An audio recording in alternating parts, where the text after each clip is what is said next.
Welcome to Electronics Techie. Today I have to discuss about some of the topics in linear integrated circuits. దానిలో first topic వచ్చేసి pin diagram.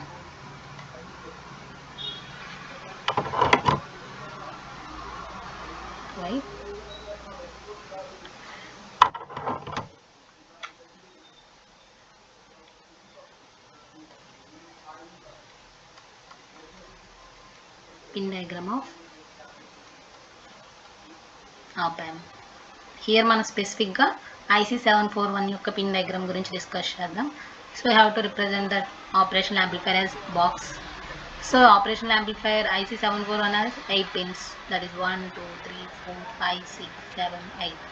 దీనిలో మన first పిన్ని fifth పిన్ని offset null pins అని పిలుస్తాం. Offset null pins. అసలు offset null పిన్స్ని ఎందుకు యూజ్ చేస్తామంటే మనకి ఇక్కడ మొత్తం 8 పిన్స్ అబ్జర్వ్ చేస్తున్నాం కదా, ఈ ప్రతి ఒక్క పిన్కి ఒక్కొక్క స్పెసిఫికేషన్ ఉందంటే ఒక ఫస్ట్ పిన్ని ఆఫ్సెట్ నల్ అంటే అదొక స్పెసిఫికేషన్, దానికోసం యూజ్ చేస్తున్నాం. అలాగే సెకండ్ పిన్, థర్డ్ పిన్, అలా ఈ 8 పిన్స్ కూడా ఒక్కొక్క కనెక్షన్ ఉంది, ఒక్కొక్క కనెక్షన్కి ఒక్కొక్క యూజ్ ఉంది. సో ఆ విధంగానే ఆ పర్టికులర్ యూసేజ్కి ఆ పిన్ మనం యూజ్ చేయడానికి కుదురుద్ది. సో ఆ పిన్ ఏంటి, అసలు ఒక్కొక్క దాని యూజ్ ఏంటో మనం డీటెయిల్గా తెలుసుకుందాం. ఫస్ట్ ఆఫ్సెట్ నల్ అంటాం. ఆఫ్సెట్ నల్ అనేది ఏంటంటే ఇన్పుట్ ఆఫ్సెట్ వోల్టేజ్ని అడ్జస్ట్మెంట్ చేయడం కోసం యూజ్ చేస్తాం. అంటే మనం input offset voltage, output offset voltage గురించి పారామీటర్స్ అనే వీడియోలో ఆల్రెడీ డిస్కస్ చేసాం. ఒకసారి మీరు ఆ పారామీటర్స్ గురించి చూడకపోతే ఒకసారి వీళ్ళు ఫస్ట్ ఆ పారామీటర్స్ చూసి తర్వాత దీన్ని చూస్తే మీకు ఇంకా డీటెయిల్గా అర్థమవుతుంది. సో ఫస్ట్ ఇక్కడ ఆఫ్సెట్ నల్ అర్థం కావడం కోసం నేను ఒకసారి సింపుల్గా ఇన్పుట్ ఆఫ్సెట్ వోల్టేజ్ అంటే ఏంటి, అవుట్పుట్ ఆఫ్సెట్ వోల్టేజ్ అంటే ఏంటి, సో ఒకసారి డిస్కస్ చేస్తున్నా. సో ఫస్ట్ అవుట్పుట్ ఆఫ్సెట్ వోల్టేజ్ని డిస్కస్ చేస్తే మీకు తర్వాత ఆటోమేటిక్గా ఇన్పుట్ ఆఫ్సెట్ వోల్టేజ్ని ఎందుకు యూజ్ చేస్తామనేది అర్థమవుతుంది. So first output offset voltage అంటే first consider that the operational amplifier. Operational యాంప్లిఫైర్ను కన్సిడర్ చేస్తే మనం ఇన్పుట్లో ఏ వోల్టేజ్ ఇవ్వలేదు, అంటే 0 volts అప్లై చేస్తున్నాం. బట్ అవుట్పుట్లో నీకు ఎంతో కొంత 0.000000% వోల్టేజ్ అనేది నువ్వు అబ్జర్వ్ చేస్తావు. బికాస్ ఆఫ్ సంథింగ్ ఇన్నర్గా ఈ మనం 0 volts అప్లై చేసిన నాయిస్ సిగ్నల్స్ వల్ల ఏదో ఒక సిగ్నల్ అనేది దీనికి అప్లై అయ్యి అది యాంప్లిఫై అయ్యి మనకి అవుట్పుట్లో ఎంతో కొంత స్మాల్ వోల్టేజ్ అనేది జనరేట్ అవుతుంది. సో దాన్ని మనం అవుట్పుట్ ఆఫ్సెట్ వోల్టేజ్ అని పిలుస్తాము. సో ఈ అవుట్పుట్ ఆఫ్సెట్ వోల్టేజ్ని 0 అంటే నువ్వు ఏం ఇన్పుట్ ఇవ్వనప్పుడు కూడా అది నీకు ఎంతో కొంత అవుట్పుట్ని ఇస్తుందంటే మేబీ కరెంట్ అనేది డిలే అవుతుంది, అక్కడ పవర్ కన్జంప్షన్ అనేది జరిగింది. సో అది కూడా రాకూడదంటే ఈ 0 చేయడం కోసం నువ్వు ఇన్పుట్లో ఎంతో కొంత వోల్టేజ్ అనేది ఇచ్చుకుంటావు అనమాట. అంటే ఇన్పుట్ ఆఫ్సెట్ వోల్టేజ్ అంటాం దాన్ని. ఏదైతే అవుట్పుట్ వోల్టేజ్ అనేది నీకు 0 కాకుండా ఏదో ఒక వాల్యూ వస్తుంది, ఈ 0 కాకుండా ఇవి ఏదో వాల్యూ వస్తుంది కదా, దాన్ని మనం 0 చేసుకోవాలి. సో ఆ 0 చేసుకోవడం కోసం వాడే ఇన్పుట్ వోల్టేజ్ని ఏమంటారంటే ఇన్పుట్ ఆఫ్సెట్ వోల్టేజ్ అంటాము. సో ఇన్పుట్ ఆఫ్సెట్ వోల్టేజ్ ఎలా అప్లై చేస్తామంటే సమ్ పొటెన్షియోమీటర్ అనే ఒక అనే ఒక మీటర్ని యూజ్ చేసి, అంటే అదొక వేరియబుల్ మీటర్ అనమాట. సో దాన్ని వేరీ చేసుకుంటే ఎక్కడైతే 0 వచ్చింది, అవుట్పుట్లో ఎక్కడైతే 0 వచ్చిందో అలా వేరీ చేసుకుంటే ఇన్పుట్ ఆఫ్సెట్ వోల్టేజ్ని మనం సెట్ చేసుకుంటాం. సో దాన్ని ఇన్పుట్ ఆఫ్సెట్ వోల్టేజ్ అంటాం. సో ఈ నల్ పిన్స్ని ఇన్పుట్ ఆఫ్సెట్ పిన్స్ అనేవి దానికి యూజ్ చేస్తాం. దేనికి, ఇన్పుట్ ఆఫ్సెట్ వోల్టేజ్ని సెట్ చేసుకోవడం కోసం ఈ ఫస్ట్ పిన్, ఫిఫ్త్ పిన్ మనం యూజ్ చేస్తాం. వీటి గురించి ఇంకా డీటెయిల్గా మనం ఫర్దర్ టాపిక్స్లో తెలుసుకోవచ్చు. సెకండ్ పిన్ వచ్చేసరికి మనం ఆపరేషన్ యాంప్లిఫైర్లో 2 టెర్మినల్స్ ఉంటాయని తెలుసుకున్నాం. ఒకటి నాన్ ఇన్వర్టింగ్, ఒకటి ఇన్వర్టింగ్. అదే పిన్ డయాగ్రామ్లో ఏంటంటే సెకండ్ పిన్ అనేది ఇన్వర్టింగ్ టెర్మినల్ కింద రిప్రజెంట్ చేస్తాం. Second pin is nothing but inverting terminal and third pin is nothing but non inverting terminal. So దాన్ని పాజిటివ్తో మనం రిప్రజెంట్ చేస్తాం. అంటే ఏదైతే నువ్వు ఇన్పుట్ ఇన్వర్టింగ్ లాగా నువ్వు ఆపరేషన్ యాంప్లిఫైర్ని వర్క్ చేయాలంటే, అంటే నువ్వు సిగ్నల్ అనేది ఇలా ఈ విధంగా ఇస్తే నీకు ఇన్వర్ట్ అయ్యి సిగ్నల్ రావాలి, సిగ్నల్ అనేది ఇన్వర్ట్ అయ్యి యాంప్లిఫై జరగాలి అనుకుంటే ఇన్వర్టింగ్ టెర్మినల్ యూజ్ చేస్తావు. అలా కాదు, నాకు జస్ట్ నేను ఇలానే ఇచ్చాను, నాకు సిగ్నల్ కూడా అదే షేప్లో యాంప్లిఫై రావాలంటే నాన్ ఇన్వర్టింగ్కి ఇచ్చుకుంటాం. సో ఆ విధంగా ఈ సెకండ్ పిన్, థర్డ్ పిన్కి మనం ఇచ్చుకునే సిగ్నల్ బట్టి ఈ సెకండ్ పిన్, థర్డ్ పిన్ మనం యూజ్ చేసుకుంటాం. అండ్ ఫోర్త్ పిన్ వచ్చేసరికి పవర్ సప్లైకి ఈ ఫోర్త్ పిన్ అనేది యూజ్ చేస్తాం. మనం పవర్ సప్లై అనేది ప్రతి సర్క్యూట్కి ఇవ్వాలి. Without power supply we can't operate, there is no use of that. So power సప్లైలో మనకి పాజిటివ్, నెగిటివ్ అండ్ గ్రౌండ్ ఆటోమేటిక్గా మనం గ్రౌండ్కి ఇస్తాం. పాజిటివ్ సప్లై అనేది సెవెంత్ పిన్కి,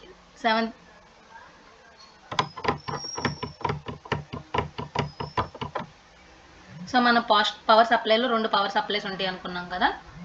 సో నెగిటివ్ సప్లైని -VE అని రిప్రజెంట్ చేస్తాం. ఇక్కడ -VEని వచ్చేసరికి ఫోర్త్ పిన్కి, ప్లస్ VCC అని ఇంకో వోల్టేజ్ని వచ్చేసరికి సెవెంత్ పిన్కి మనం అప్లై చేస్తాం. ఇన్పుట్ అప్లై చేశాక మనకు అవుట్పుట్ అనేది వస్తుంది కదా. సో అవుట్పుట్ వోల్టేజ్ మనం ఎక్కడ అబ్జర్వ్ చేస్తామంటే సిక్స్త్ పిన్ దగ్గర అవుట్పుట్ వోల్టేజ్ అని మనం అబ్జర్వ్ చేస్తాం. ఎయిత్ పిన్ వచ్చేసరికి not connected or no connection, అంటే దీనికి ఎలాంటి కనెక్షన్ అనేది జస్ట్ ఇంటర్నల్గా అది కనెక్ట్ అయ్యి అలా ఉంటుంది. సో దీనివల్ల మనకి పెద్ద కనెక్షన్ అనేది మనం ఎక్కడ అప్లై చేయము. సో ఫస్ట్ మనం 8 పిన్స్ ఉన్నాయి అనుకున్నాం. 1 5ని ఆఫ్సెట్ నల్కి యూస్ చేస్తాం అనుకున్నాం. సెకండ్ పిన్ అనేది ఇన్వర్టింగ్ టెర్మినల్ దగ్గర సిగ్నల్ అప్లై చేయాలనుకుంటే సెకండ్ పిన్ దగ్గర ఇన్పుట్ అనేది ఇస్తావు. థర్డ్ టెర్మినల్ అనేది నాన్ ఇన్వర్టింగ్ టెర్మినల్ దగ్గర సిగ్నల్ ఇవ్వాలనుకుంటే థర్డ్ పిన్ దగ్గర ఇస్తావు. And fourth pin is power supply. 4th and 7th పిన్స్ని మనం పవర్ సప్లైకి యూస్ చేస్తాం. పవర్ సప్లై అంటే పాజిటివ్ నెగిటివ్ రెండు ఉంటుంది. నెగిటివ్ సప్లై వచ్చేసరికి 4th పిన్, పాజిటివ్ సప్లై వచ్చేసరికి 7th పిన్కి అప్లై చేస్తాం. And 6th pin is nothing but output. మనం ఇవన్నీ అప్లై చేశాక అవుట్పుట్ని మనం 6th పిన్ దగ్గర అబ్జర్వ్ చేస్తాం. దాన్ని మనం CRO కార్డ్ ఫర్దర్గా కనెక్ట్ చేసుకుని మనం దాన్ని అబ్జర్వ్ చేయడానికి ఈ 6th పిన్ అనేది యూస్ చేస్తాం. So this is about the pin diagram of the operation amplifiers about IC 741. Next మనం చూసేది ideal op amp specifications.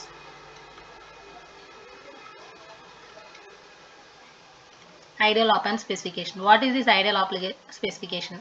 Ideal అంటే ఏంటంటే జస్ట్ ఇమాజినేషన్. అది మనం జస్ట్ ఇమాజిన్ చేస్తాం ఆ వాల్యూ అంత ఉండొచ్చు ఇంత ఉండొచ్చు, బట్ ప్రాక్టికల్ కేసులో అది అలా మెజర్ చేయం. మ్యాక్సిమం వాల్యూ మినిమం వాల్యూ అని చెప్పుకుంటాం. బట్ ఐడియల్ కేసులో ఇన్ఫినిటీ, 0 ఆర్ ఇన్ఫినిటీ అట్లా ఐడియల్ కేసులో మనం చెప్తాం అనమాట. సో ఫస్ట్ మనం ఏవే పారామీటర్స్ గురించి డిస్కస్ చేస్తున్నామంటే ఆల్రెడీ పారామీటర్స్ గురించి మనం ప్రీవియస్ వీడియోలో డిస్కస్ చేసాం.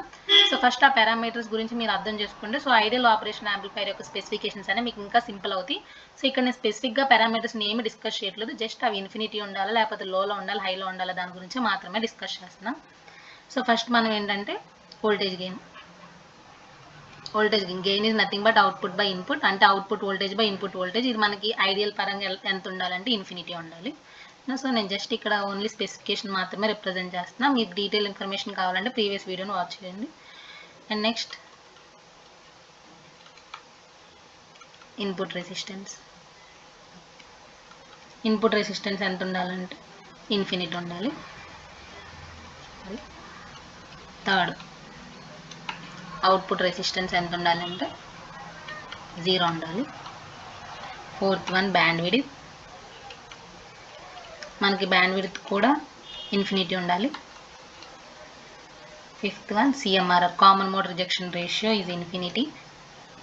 మనకు కామన్ మోడ్ రిజెక్షన్ రేషియో ఎంత ఉంటే అంత బెనిఫిట్. సో దానివల్ల మనం నాయిస్ సిగ్నల్స్కి వాటికి ఈజీగా ఆపరేషన్ యాంప్లిఫైర్ అనేది ఎఫెక్ట్ అవ్వదు అనమాట. అంటే ఇప్పుడు ఆపరేషన్ యాంప్లిఫైర్కి నువ్వు ఏ సిగ్నల్ ఇస్తే ఆ సిగ్నల్ యాంప్లిఫై చేసి బయటకి ఇచ్చింది. అలా అని చెప్పి అది నాయిస్ సిగ్నల్ కూడా ఇన్పుట్గా తీసేసుకుని దాన్ని కూడా యాంప్లిఫై చేసేసి మనకు అవుట్పుట్లో ఇస్తే దానివల్ల యూజ్ ఉండదు కాబట్టి సో అప్పుడు మనం కామన్ మోడ్ రిజెక్షన్ రేషియో దానివల్ల యూజ్ చేస్తాం. దీని గురించి మీరు ప్రీవియస్ వీడియోలో డీటెయిల్గా చూడవచ్చు. అండ్ స్లూ రేట్ అంటే మనం ఇచ్చిన ఇన్పుట్కి అవుట్పుట్ అనేది ఎంత ఫాస్ట్గా రెస్పాండ్ అవుతుంది. అంటే ఇప్పుడు నువ్వు ఒక సిగ్నల్ ఇచ్చావు అది విత్ ఇన్ 1 సెకండ్లో ఇస్తే అదొక స్పీడ్, 2 సెకండ్స్లో ఇస్తే అదొక స్పీడ్. మనం ఎంత స్పీడ్గా ఇస్తుంది అనేది స్లూ రేట్ డిఫైన్ చేస్తుంది. సో అది ఎంత ఎక్కువ ఉంటుంది అంటే మనకి ఇన్పుట్ అప్లై చేయగానే అవుట్పుట్ వస్తే ఎంత beneficial. So like the స్లూ rate కూడా అలా అంత ఎక్కువ ఉంటే మన ఆ ఆపరేషన్ యాంప్లిఫైర్ అనేది అంత గుడ్ అని మనం చెప్పవచ్చు. These are the ideal op amp specifications. If any doubts you have to comment on it.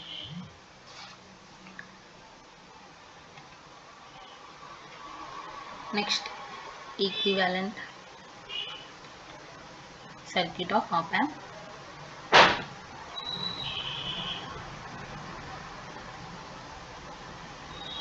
So first equivalent circuit అంటే నథింగ్ బట్ ఏమి ఉండదు. దానిలో ఉండే రెసిస్టర్స్ని, గెయిన్ని, అవుట్పుట్ వోల్టేజ్ని అన్ని రిప్రజెంట్ చేస్తే దాన్ని ఈక్వివాలెంట్ సర్క్యూట్ డయాగ్రామ్ అంటాము. సో ఫస్ట్ మనకి ఆపరేషన్ యాంప్లిఫైర్ అంటే ఖచ్చితంగా ఇన్పుట్ రెసిస్టెన్స్ ఉంటుంది కాబట్టి సో దాన్ని RI అనుకుంటాం. దాని లోపల ఉండే గెయిన్ని AVID అనుకుంటాం.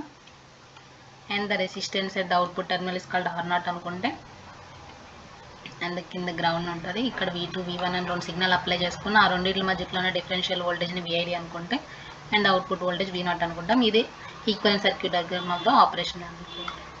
సో నెక్స్ట్ టాపిక్ వచ్చేసరికి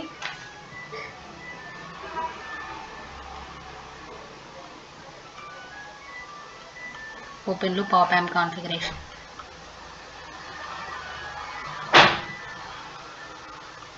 సో ఫస్ట్ అసలు ఆపరేషన్ యాంప్లిఫైర్ అంటే ఏంటో మనం తెలుసుకున్నాం. ఏదైతే ఆపరేషన్ ప్లస్ యాంప్లిఫికేషన్ చేస్తుందో దాని ఆపరేషన్ యాంప్లిఫైర్ అంటాం. దానిలో మళ్ళీ క్లోజ్డ్ లూప్, ఓపెన్ లూప్ అని 2 టైప్స్ ఉంటాయి.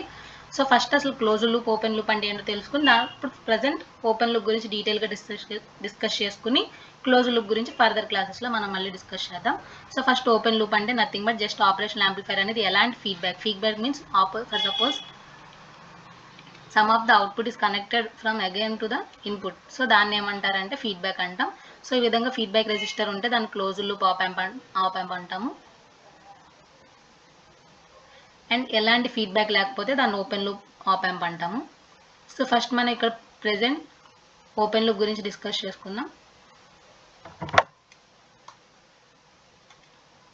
So open loop configurations. So open loop కాన్ఫిగరేషన్స్లో మళ్ళీ మనకి త్రీ టైప్స్ ఉన్నాయి. సో ఆ 3 టైప్ గురించి ఈ వీడియోలో డిస్కస్ చేద్దాం. సో ఫస్ట్ వచ్చేసరికి డిఫరెన్షియల్ యాంప్లిఫైయర్. నేను సింపుల్గా డిఏ అని రిప్రజెంట్ చేశాను, but we have to represent as differential amplifier. And second one is non inverting amplifier. And third one is inverting amplifier. So first మనం డిఫరెన్షియల్ యాంప్లిఫైయర్ గురించి discuss చేద్దాం. In open loop configuration, so just remember that closed loop and open loop are both different. So both having differential amplifier, but we have discussed about open loop, so that we have to represent in open loop. Differential amplifier is nothing but we have to apply the signals in both the terminals. Man already discussed chesam ee differential amplifier ante enti. So differential amplifier is nothing but when we have apply the signals at the both the terminals, then it can take the consider the two terminals difference as the input and amplify it as the output. అంటే ఏంటంటే ఈ differential amplifier అంటే ఏంటి, మనం signals అనేవి 2 terminals దగ్గర apply చేసి, for suppose ఇక్కడ 5 volts, ఇక్కడ ఒక 3 volts, మనం ఈ సిగ్నల్స్ అనేవి 2 టెర్మినల్స్ దగ్గర అప్లై చేస్తే డిఫరెన్షియల్ యాంప్లిఫైర్ ఏం చేసింది అంటే the difference between the 2 inputs and 5 - 3 = 2, అంటే ఈ 2 టెర్మినల్స్ మధ్యలో ఉన్నటువంటి డిఫరెన్స్ని ఇన్పుట్గా తీసుకుని సంథింగ్ గెయిన్ 10 అనుకుంటే కనుక దాన్ని యాంప్లిఫై చేసి 2 × 10 that is equal 20 as the output voltage. మనం ఇన్పుట్లో ఇచ్చిన వోల్టేజ్ని గెయిన్ మల్టిప్లై అవుట్పుట్ వస్తుంది. అంటే డిఫరెన్షియల్ యాంప్లిఫైర్ ఏం చేసింది, నువ్వు ఇన్పుట్లో ఇచ్చిన వోల్టేజెస్ని డిఫరెన్స్ అంటే the difference between the 2 input voltages differ చేసుకుని ఆ 2ని ఇన్పుట్గా తీసుకుని ఆ 2 voltsని ఇన్పుట్గా తీసుకుని యాంప్లిఫై చేసి మనకు అవుట్పుట్ ఇస్తే దాన్ని డిఫరెన్షియల్ యాంప్లిఫైర్ అంటాము. దీని యొక్క రిప్రజెంటేషన్ ఎలా ఉంటుందంటే, సో ఇది ఆపరేషన్ యాంప్లిఫైర్ అనుకోండి. సో సంథింగ్ దానికి రెసిస్టర్ ఉంటుంది కాబట్టి రెసిస్టర్ అండ్ 2 టెర్మినల్స్ దగ్గర differential amplifier nothing but we have to apply the signals in both the terminal. So మనం Vin1 Vin2 అని 2 సిగ్నల్స్ని అప్లై చేద్దాం 2 టెర్మినల్స్ దగ్గర. సో అదేం చేసిద్ది అనుకున్నాం, 2 ఇన్పుట్ వోల్టేజెస్ని డిఫరెన్స్గా ఇన్పుట్గా తీసుకుంటుంది కాబట్టి VID అని రిప్రజెంట్ చేసుకున్నాం. సో ఇక్కడ ఉండే వోల్టేజ్ని V1, ఇక్కడ ఉండే వోల్టేజ్ని V2 అనుకుంటే అవుట్పుట్లో వచ్చే వోల్టేజ్ V0 అనుకున్నాం. ఇది అబౌట్ డిఫరెన్షియల్ యాంప్లిఫైయర్. సో మన ఫార్ములా చూసుకుంటే కనుక ఇక్కడ V1 అనుకున్నాం కదా, so V1 is nothing but Vin1 అనుకుంటే V2 వోల్టేజ్ అంటే ఇక్కడ ఈ టెర్మినల్ దగ్గర ఉండే వోల్టేజ్ని నథింగ్ బట్ Vin2 అనుకుంటే, సో మనకు వోల్టేజ్ ఫార్ములా ఏంటి, V0 is equal gain into input voltage. Input voltage అంటే ఏంటి, the difference between the 2 input voltage. So VID is nothing but A into V1 - V2. So ఇది differential amplifier యొక్క output వోల్టేజ్కి formula ఎప్పుడు open loop configuration అప్పుడు. So it is differ from close loop, so have to remember that it is closed or open specifically. So when we are giving the 2 input signals as the input, it can take that input as the difference between the 2 input signals as the input and we can amplify it as output. అంటే ఏంటంటే 2 input signals ఇచ్చినప్పుడు ఆ రెండింటి యొక్క డిఫరెన్స్ని మనకి ఇన్పుట్గా తీసుకుని దాన్ని యాంప్లిఫై చేస్తే దాన్ని ఏమంటామంటే డిఫరెన్షియల్ యాంప్లిఫైర్ అంటాం. సో నెక్స్ట్ వచ్చేసరికి నాన్ ఇన్వర్టింగ్ యాంప్లిఫైర్ గురించి డిస్కస్ చేద్దాం.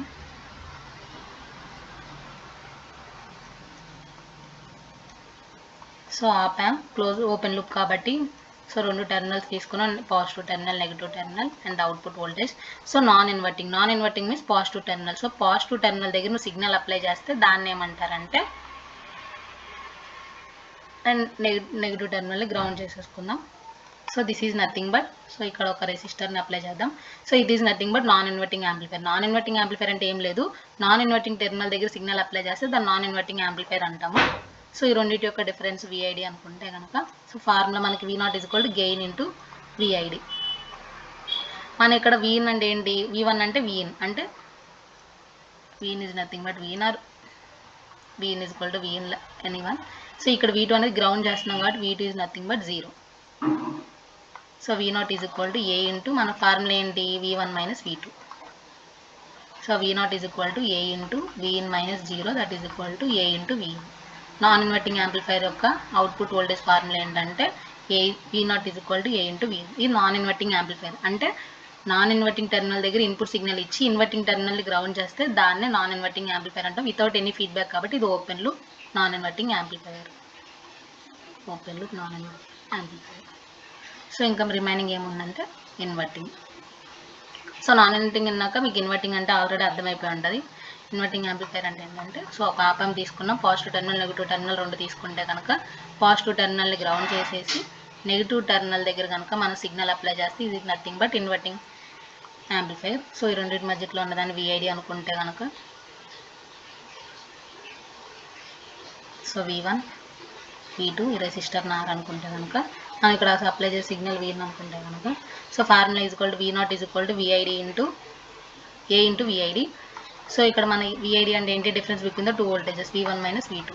ఏ అంటే Vin ఆల్రెడీ మనం గ్రౌండ్ చేసాం కాబట్టి 0, మైనస్ V2 అంటే సిగ్నల్ అప్లై చేసాం కాబట్టి Vin. So that is equal minus A into Vin. So inverting amplifier యొక్క అవుట్పుట్ వోల్టేజ్ అంతా V0 ఈజ్ ఈక్వల్ టు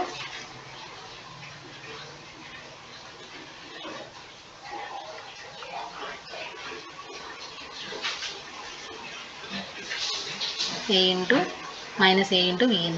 అంటే మరి ఇక్కడ అబ్జర్వ్ చేయాల్సింది ఏంటంటే, నాన్ ఇన్వర్టింగ్ దగ్గర పాజిటివ్ వస్తుంది వోల్టేజ్, అవుట్పుట్ వోల్టేజ్. అంటే నువ్వు సిగ్నల్ ఎలా అప్లై చేస్తావో సో యాస్టీజ్ నీకు అదే షేప్లో యాంప్లిఫై అయ్యి వస్తుంది. సో అది నాన్ ఇన్వర్టింగ్. ఏదైతే ఇక్కడ మీరు అవుట్పుట్ వోల్టేజ్ అని మైనస్ సింబల్ని మీరు అబ్జర్వ్ చేస్తుంటే కనుక, సో నువ్వు సిగ్నల్ అప్లై చేస్తే అది ఇన్వర్ట్ అయ్యి ఇలా యాంప్లిఫై వస్తుంది. సో ఆ మైనస్ సింబల్ అనేది అది రిప్రజెంట్ చేసేది.